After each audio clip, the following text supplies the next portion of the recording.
네, 준마릴라의 도전을 꽉 채워주실 두 분 소개해드릴게요. 성금 씨 나오셨습니다. 안녕하세요. 네, 저도 예뻐져서 준마릴라가 될래요.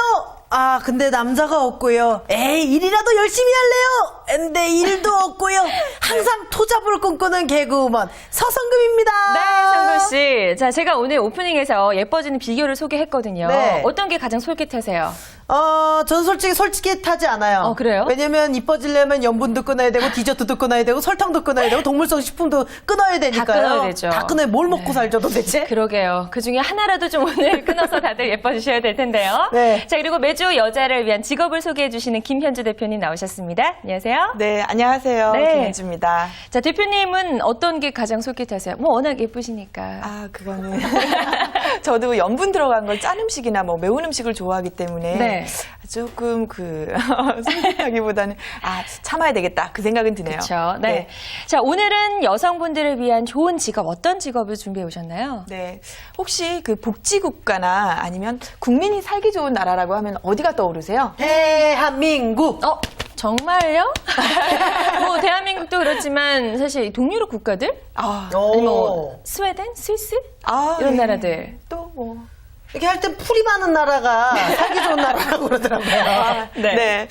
말씀하신 그 스웨덴이 네. 그 국가의 1위로 많이 뽑히는데요. 그 복지국가라고 하면 우리도 이제 네. 점차적으로 복지국가로 들어서기 위해서 좀 투자나 재정적인 지원들을 많이 하고 있는데요. 그쵸. 그 복지국가로 들어서기 위해서 가장 좀 요즘에 핵심으로 대두되고 있는 장애인 복지 관련해서 네. 장애인 활동 보조인에 대한 직업 소개를 좀 해드리겠습니다. 네. 아, 장애인 활동 보조 들어봤어요? 저 지금 완전 깜짝 놀란 게 장애 활동 보조 그것도 직업이었다는 그러니까요. 얘기인가요? 네. 저는 사실 그게 봉사직인 줄 알아요. 그러니까 봉사활동으로 하는 건지 알았거든요. 저도 지금 네. 그렇게 알고 있었는데 장애인 활동 보조인 어떤 직업인지 소개가 좀 필요할 것 같은데요. 네, 요즘에는 전문성을 많이 이제 대두하는데 그렇죠. 얘기하는데요. 신체적, 정신적으로 원활한 그 일상생활이나 사회활동이 어려우신 분들, 그 중증 장애인들 대상으로 해서 네. 그 장애 유형이라든지 중증의 그 정도성에 대해서 개인별로 시간이 할당이 되어 서비스를 받을 수 있는 시간. 네. 그래서 그 보조인들이 파견이 돼서 그 시간 동안에 장애인들의 활동을 돕는 전문적인 인력이라고 보시면 됩니다. 이것도 전문직이네요. 네. 네네. 제가 아까 전에 살짝 궁금했었잖아요. 네. 이 활동 그런 보조인과 우리가 말하는 그 자원봉사랑 차이가 뭔가요?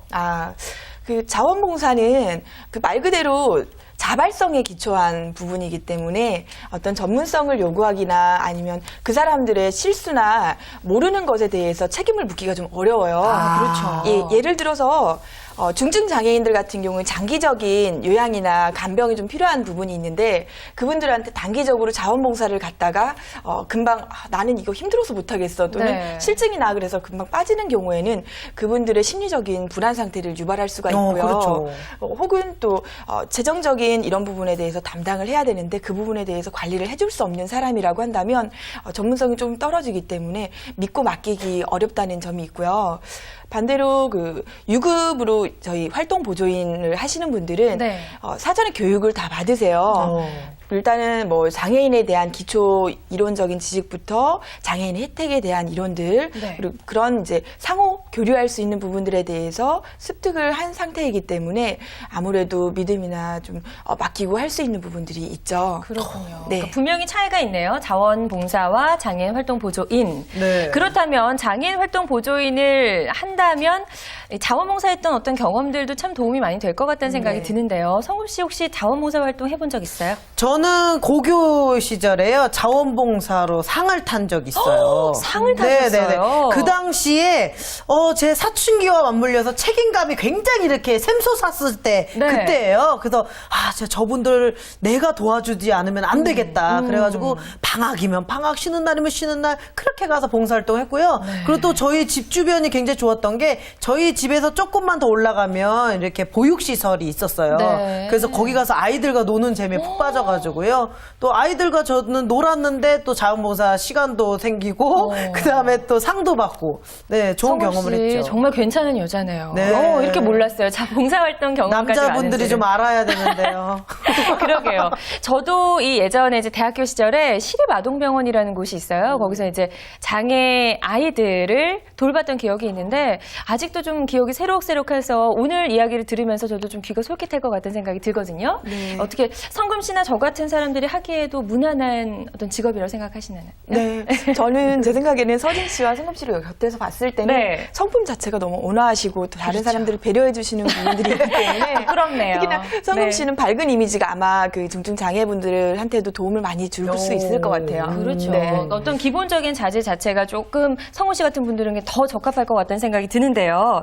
주로 그렇다면 어떤 분들을 보조하게 되는지 구체적으로 좀 알아야 될 것 같네요. 네, 만 6세에서 만 65세에 1급 장애 판단을 받으신 분들인데요.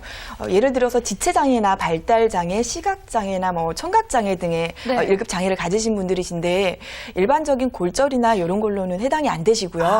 네. 1급 장애의 경우에는 그 신체의 뭐 일부가 유실이 돼서 75% 이상의 그 기능을 못 하시는 분들, 예를 들어서 이제 신체가 75% 이상 없으시거나 아니면 시각적으로 앞을 보시는데 두 눈의 이제 역할을 제대로 못해서 제대로 보지 못하시는 분들, 네. 양안을 다 못 쓰시는 분들은 1급 장애 판정을 받으시기 때문에 그런 분들을 보조합니다. 그렇군요. 이게 이제 자원봉사 활동과는 다르기 때문에 굉장히 좀 구체적으로 전문적으로 이제 그분들에게 도움이 될 수 있는 그런 직업이라서 글쎄 뭐 유급이긴 하지만 일을 하면서도 굉장히 큰 보람을 느끼지 않을까라는 생각이 드는데요. 네. 주로 이제 어떤 업무를 하게 되는지 구체적으로 좀 알아볼까요?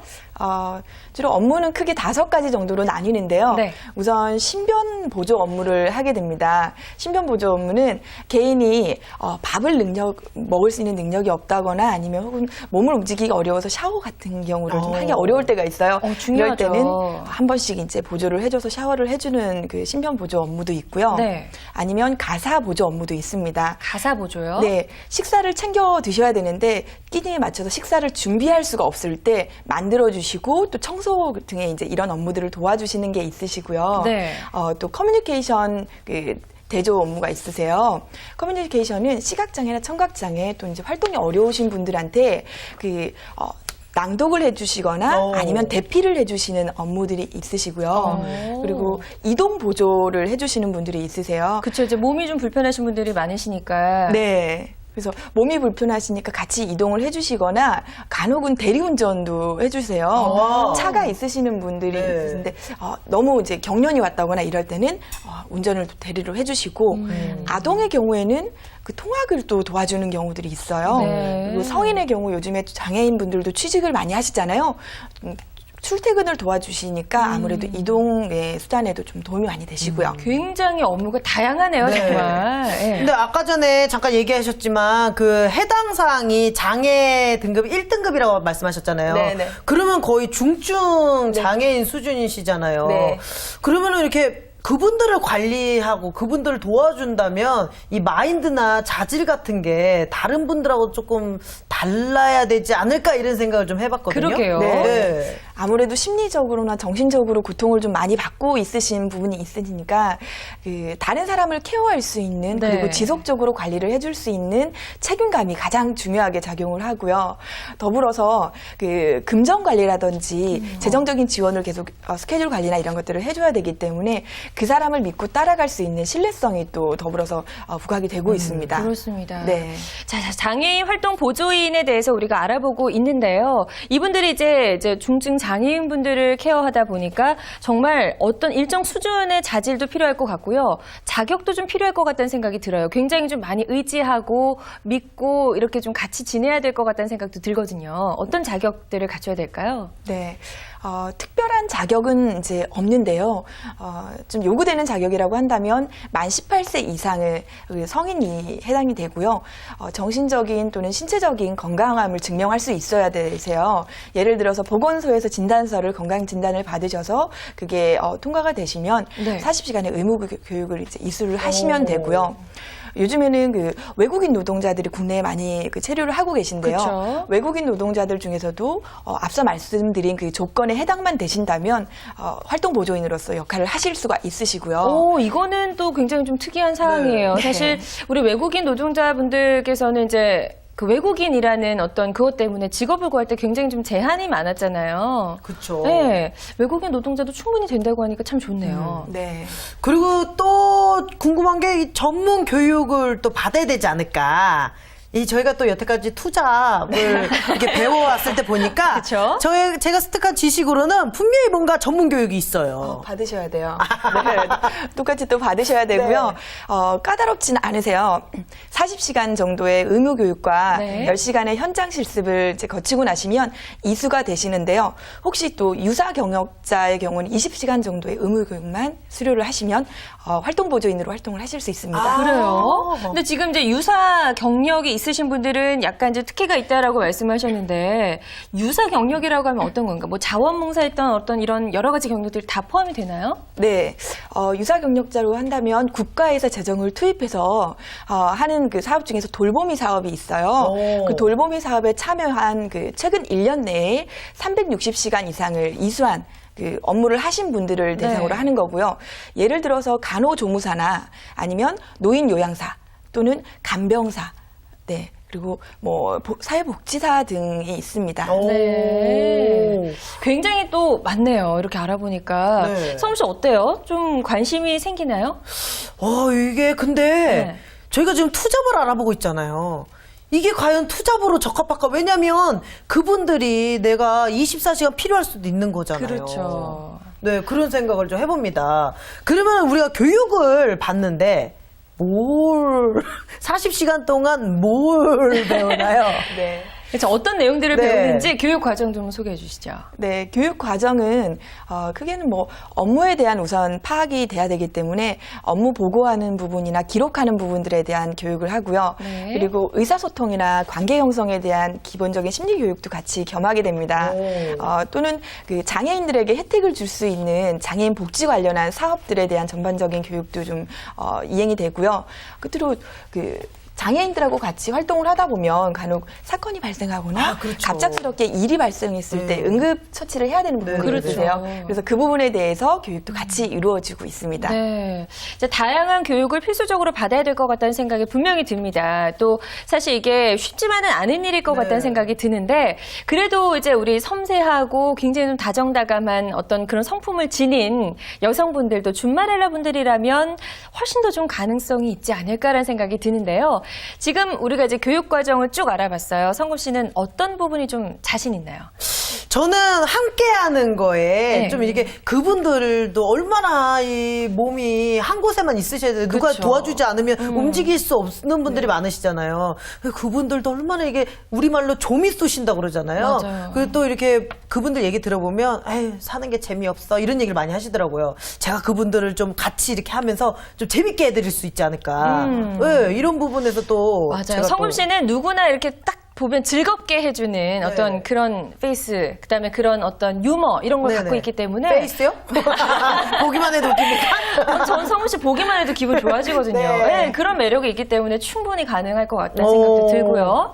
저 같은 경우에는 아이들을 참 좋아해요. 근데 이제 아이들 중에서도 좀 장애를 갖고 있는 아이들이 많잖아요. 네. 그런 아이들을 돌보는 것도 이제 다 포함이 되는 건가요, 여기에? 네, 아동도 포함이고요. 네. 만 6세부터 시작을 하기 때문에 아동들의 경우에는 시간이 그 서비스를 받을 수 있는 시간들이 조금 적어요. 그렇군요. 나이가 조금 더 들어가시는 분들은 그 보육 같이 이제 곁에서 지켜주실 수 있는 분들이 많이 없기 때문에 네. 그 서비스를 받는 시간이 뭐 최대 180시간까지도 뭐 늘어나는 경우들도 있어요. 그렇군요. 네. 근데 이게 제가 아는 그 노인분들 돌보미 네. 그 시스템이 있더라고요. 네, 그렇죠. 근데 그분들은 보니까 하루에 한 2시간?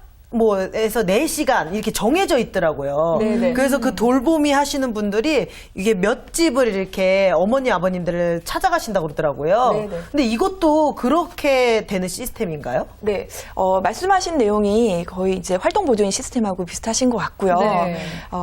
그 해당 가정에서 요구하는 그 시간대에 내가 갈 수 있는 시간대와 이제 맞게 된다면 그 시간대에 가서 2시간이든 4시간이든 보조를 하는 게 활동 보조인의 역할이고요. 그렇습니다. 그렇다면 오히려 제가 생각하기에는 투잡으로 충분히 우리 가능하지 않을까. 가능하죠. 주말렐라 분들께. 네네네. 뭐 아이 보내고 남편 출퇴근시키고 또 중간에 남는 시간에 낮 시간에 뭐 2-3시간, 4시간 이용해서 일을 하고 또 저녁에는 나의 이제 일을 할 수 있고 네네. 굉장히 좀 투잡으로 충분히 가능할 것 같아요. 그러니까 맞네. 이게 투잡이 가능한 네. 게요. 좋은 게 네. 우리 주부님들한테 너무 좋을 것 같아요. 그러니까요. 그 왜 아이들 다 키워놓으시고 지금 한 연세 한 50 조금 이게 넘어가시는 네. 분들 있잖아요.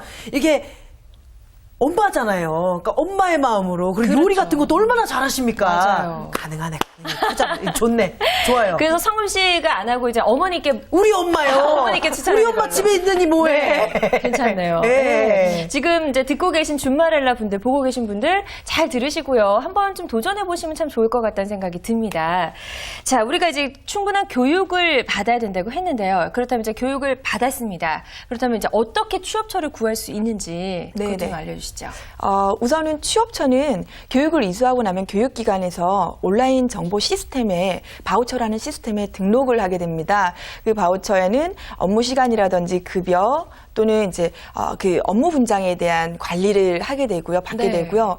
취업처 같은 경우에는 보건복지부 산하기관이나 아니면 시도군에 있는 복지재단이나 자립센터를 통해서도 연락을 취하시면 충분히 취업처를 찾으실 수가 있으세요. 그러네요. 사실 네. 어떻게 보면 이 장애인 활동 보조인의 역할이 상당히 크고 필요한 곳이 많을 것 같다는 생각이 들거든요. 네. 그래서 어떻게 일하게 되는지 업무 형태 그리고 이제 성금 씨가 궁금했던 업무 시간에 대해서도 구체적으로 좀 알려주세요.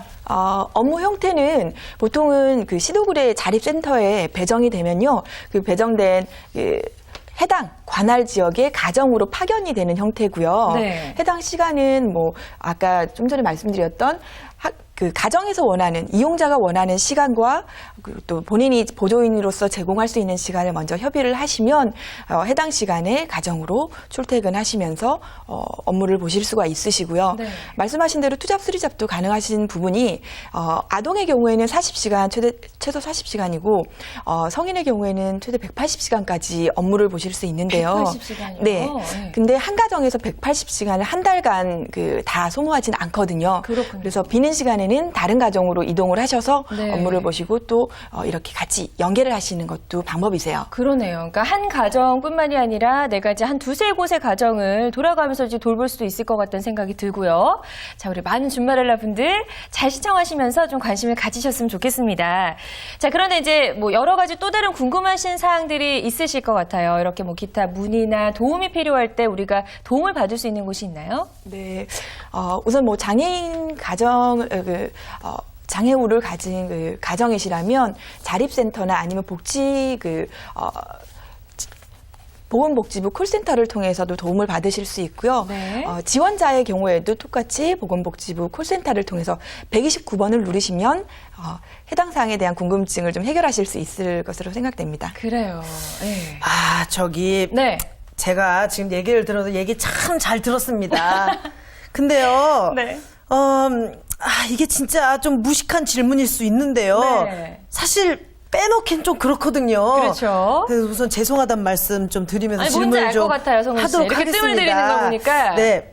수입이 이거 하면 안 돼. 수입이 어느 정도인지. 네, 수입이 어느 그래도 정도. 직업이니까. 그럼요. 네. 일반 자원봉사와는 다르게 급여를 받는다는 부분이 이 활동보조인의 좀 특혜 또는 메리트라고 생각을 할 수 있는데요. 네. 사회인으로서 활동을 한다면 당연히 급여는 받아야 되고요. 네. 그런데 좀 보육 부분 또는 이제 서비스적인 부분이 강하기 때문에 급여 부분은 거의 뭐 노인 요양 정도의 급여를 좀 받으실 수가 있는데 이 부분은 좀 시간제로 지급이 되세요. 시간제로 올해 기준에서 8,000원의 그 금액이 지급이 되고요. 네. 그 작년과 내년과 이렇게 매년 이제 변동이 되기 때문에 그 부분은 체크를 따로 하시면 되고요. 8,000원의 시급제 중에서 20에서 25% 정도는 수수료로 또 차감이 되세요. 그래서 많이 뜨네요. 네, 실제적으로 시급으로 받아가시는 거 한 6,000원 정도가 되시는데요. 이 시급 6,000원 정도를 뭐 하루에 4시간, 5시간 하시게 되면 2만 원에서 뭐 3만 원 정도로 벌어가신다고 생각을 하시면 되고요. 그런데 조금 더 플러스 되는 내용이라고 한다면 네. 경력자의 경우에는 인상이 되세요, 시급이. 그래서 12개월 이상을 이러한 돌보미 사업이나 보조인 사업을 좀 참여하신 분들은 급여를 좀 인상 받으실 수 있다는 메리트가 좀 있으세요. 네, 이제 이것도 어느 정도의 경력이 쌓이면 지금보다는 조금 더 많은 급여를 받을 수 있다는 말씀이시죠? 네. 좋네요. 그리고 이제 또 궁금한 게 일반 가정에 이제 만약 우리 집에 장애인이 있어요. 그런 분들은 글쎄요, 우리 가족을 보살피는 데 있어서도 많은 도움이 될 것 같아서 이런 교육들을 배워놓는 것도 나쁘지 않을 것 같다는 생각이 들거든요. 네. 아무래도 현재 뭐 그런 가정을 꾸려가시는 분이시라면 지식적인 부분이나 아니면 보조할 수 있는 부분에 있어서 도움을 많이 받으실 거라고 생각은 되세요. 네. 예를 들어서 뭐 우리 영화 중에서 포레스트 검프나 아니면 마라톤의 경우에 지적 장애를 좀 가지신 분들이 있으신데 그런 분들은 옆에서 계속 케어를 조금만 해주시면 그 장애를 좀 극복해 나가는 그런 부분들이 있기 때문에 네. 충분히 이 본 교육을 좀 받으시고 적용을 하신다면 그 장애들을 좀 더 긍정적인 방향으로 끌어갈 수 있지 않을까 생각을 합니다.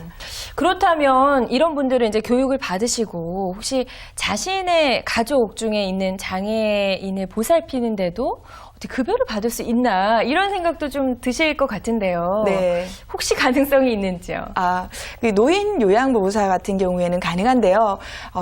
활동 보조인의 경우에는 직계 가족이나 배우자 또는 뭐 형제 자매의 경우에는 불가능합니다. 그렇군요. 예, 그래서 타인의 가정에 본인이 투입이 돼서 그 보조 활동을 하는 경우에만 수급을 하실 수가 있으세요. 네. 아까는 내 가족을 돌보는 게 아니라 내가 타인을 돌볼 때. 그쵸. 네.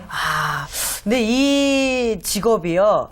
이 마음에 그 봉사에 대한 그 마음과 책임감이 좀 없으면 좀 하기 힘들지 않을까 이런 생각 좀 들어요. 그래서 네. 이 직업을 하고 계시는 분들 마음이 정말 너무너무 따뜻하다는 게 제가 지금 얘기를 들으면서 너무 느껴집니다. 그렇죠. 네, 뭐 네. 우리가 급여를 받고 하는 일이긴 하지만 급여가 또 생각만큼 크진 않잖아요. 그렇죠? 그런데도 불구하고 이제 타인의 어려움을 우리가 이해하고 뭐 생활하면서 정말 필요하게 소소하게 필요한 부분들이 많은데 네. 그런 부분들을 도와줄 수 있다는 점에서는 정말 여성분들이 하기 좋은 직업일 네. 것 같다는 생각이 드는데요. 성욱 씨 어때요? 자, 그럼 우리 준마렐라 분들이요. 이 프로를 시청하고 계신 우리 여성분들이 아직 살짝 마음은 가는데 조금 뭔가 나는 적합하지 않은 것 같아. 나한테는 그런 봉사심이 없어. 이런 분들이 좀 계십니다. 이분들의 물꼬를 확 튀어주실 얘기를 좀 해주신다면 이 직업 여성분들에게 굉장히 좋습니다. 추천해 드립니다. 라는 네. 얘기를 좀 한번 해주신다면 그 체력적으로 좀 건강하시다, 좀 다른 분한테 좀 도움을 드리고 싶다 하시는 분들은 과감하게 좀 도전을 해보셔도 좋을 것 같고요. 우선은 여성분들 중에서는 좀 세심하고 배려심이 깊으신 분들이 많으시기 때문에 그런 분들이라면 충분히 이 업무를 하실 수가 있을 것 같거든요. 특히나 장애인 보조 활동을 하시는 분들 중에서는 그런 장애우를 가진 가정의 네. 일원이었거나 아니면 다른 사람한테 나눔 활동을 하면서 조금 보람을 느끼셨던 분들이 전문적으로 또는 이제 급여를 받으면서 하시고자 하는 분들이 많으세요. 네. 예를 들어서 그 가정에서 장애우를 이제 돌보는 만약에 부모님이시다 하시면 가정에서만 계속 하시다 보면 약간의 나는 어떤 존재지? 이 사람을 보필하기만 하는 존재인가라고 그렇죠. 좀 자존감이 떨어지거나 네. 의욕이 떨어지실 수도 있는데 그런 경우에는 당당하게 그냥 다른 가정에 가셔서 장애우들을 좀 돌봐주시면서 오히려 본인이 사회활동을 할 수 있는 일원으로서 구성원으로서 그런 느낌도 좀 받아보시고요. 또 급여도 받으실 수 있기 때문에 충분히 사회활동을 하고 있다라는 만족감이 드실 수 있으실 것 같아요. 그러네요. 예. 더불어서 또 장애우의 경우를 좀 생각을 해본다면 장애우는 맨날 보던 사람만 보면 그렇죠. 조금 좀 힘들 수도 있잖아요. 그래서 새로운 사람을 좀 만나서 활동 보조인을 이제 교체를 해서 담당을 하게 된다면 그 장애우조차도 이제 사회생활의 일원이잖아요. 다른 사람을 대할 수 있는 뭐 대인관계력이라든지 이런 부분 소통하는 부분에 대해서도 좀 네. 익힐 수가 있기 때문에 여성분들도 좋으시고 장애우분들도 좋으신 직업이 아닐까 생각을 합니다. 그래요. 듣고 네. 보니까 윈윈할 수 있는 그런 네. 직업이라는 생각이 드는데요. 오늘 우리가 이야기를 나눠보면서 충분히 투잡, 쓰리잡이 가능할 것 같다고 네. 얘기를 했어요. 투잡을 아주 잘 찾고 싶어하는 성금 씨에게 적합한 직업이 아닐까 싶은데 저는요, 저는 좀 이 사회봉사에 관심이 좀 많거든요. 그러니까요. 그래서 이 직업을요, 지금 이게 천천히 자격증도 좀 준비해놓고, 사회복지사 자격증도 좀 따고요, 그 다음에 장애우 자격증도 좀 따고요, 그 다음에 노인복지사 자격증도 따고요. 어이구. 자격증을 몇 개. 그러다가 네. 제가 나이가 좀 들고 아이들 다 키우고 나서 집에서 무료하고 적적할 때 하는 것보다는 네. 제가 지금부터 반전이 조금 있네요. 관심을 좀 갖고 시작해보는 건 어떤가 이런 생각을 좀 해봅니다. 맞아요. 아주 네, 좋은 네, 네. 생각인 것 같고요. 우리가 이제 장애인을 도와줄 수 있다면 이왕 도와주는 거 우리가 전문적인 지식을 가지고 또 교육을 받고 도와주는 게 훨씬 더 좋을 것 같다는 생각이 듭니다. 네. 자, 오늘 이렇게 장애인 활동 보조인이라는 직업에 대해서 알아봤는데요. 끝으로 이제 우리 시청자분들께 한마디 해주신다면요. 장애인 활동 보조인이라는 사업 자체는 서로가 서로를 돕는다는 의미에서 시작을 한 거고요. 우리가 복지국가로 거듭나는 단계이기 때문에 앞으로는 이 직업이 분명 더 전문성 있는 또는 인기 있는 직업이 될 거라고 생각을 합니다. 그래서 초창기인 지금 관심이 있으신 여성분들이 도전을 해보시면 어떨까라고 한번 얘기 드려보고 싶습니다. 네, 고맙습니다. 오늘 여성이 해볼 만한 좋은 직업, 장애인 활동 보조인이라는 직업에 대해서 알아봤고요. 많은 여성분들이 도전하시고 또 많은 분들께 도움이 되는 그런 날이 왔으면 좋겠습니다. 오늘 도움 말씀해주신 두 분 고맙습니다. 자, 준마렐라의 도전, 세상의 모든 여성분들이 부자 되는 그날까지 저희 함께합니다. 오늘 저희가 준비한 소식은 여기까지고요. 저희 내일 이 시간에 다시 올게요. 함께해 주신 여러분 고맙습니다.